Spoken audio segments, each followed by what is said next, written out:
You've unracked the bar and now you're ready to squat. Should you go with a close stance, a shoulder width stance, or a wide stance? Every single person is built differently, so everybody's gonna have their personal preference when it comes to the squat. Squat mechanics are highly influenced by anatomy and anthropometry.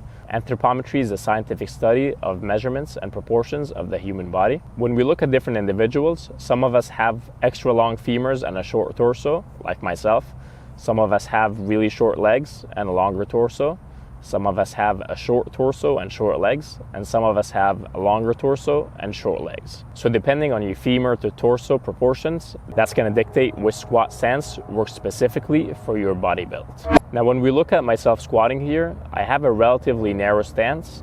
You can see that because of my extra long femurs, my body's having to compensate by leaning a lot forward. I'm not able to stay as upright as I would like to.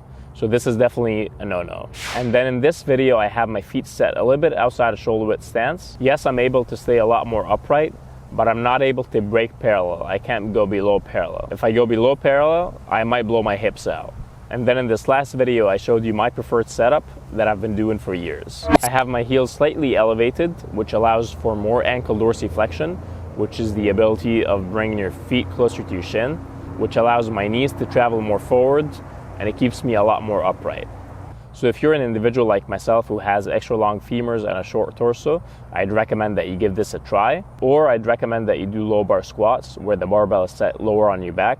We're not going to be talking about low bar squats in this video. This is going to be for a future video. If you have a long torso and short legs, then you're lucky because you can squat any way you want. You can squat with a close stance, a shoulder width stance, or as wide as you want. If you're an individual with short legs and a short torso, you can also squat any way you want.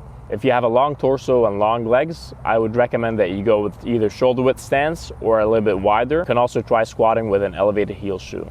Now when you squat, you always want to make sure that that barbell is centered over your midfoot. If you were to draw a line from the barbell all the way down to your feet, the bar should be centered over your midfoot. If the bar at any time travels forward, then you might lose balance and fall forward, and you're also going to be putting a lot of pressure on your lumbar discs. And on the other hand, if the bar falls behind your midfoot and more on your heels, you might end up falling on your back. So you want to find that sweet spot. You want to make sure that the barbell is centered over your midfoot because that's where center of gravity is. I'll give you guys a few days to play around with your feet and figure out your squat stance. In the next video, we're going to talk all about execution, how to actually perform the exercise.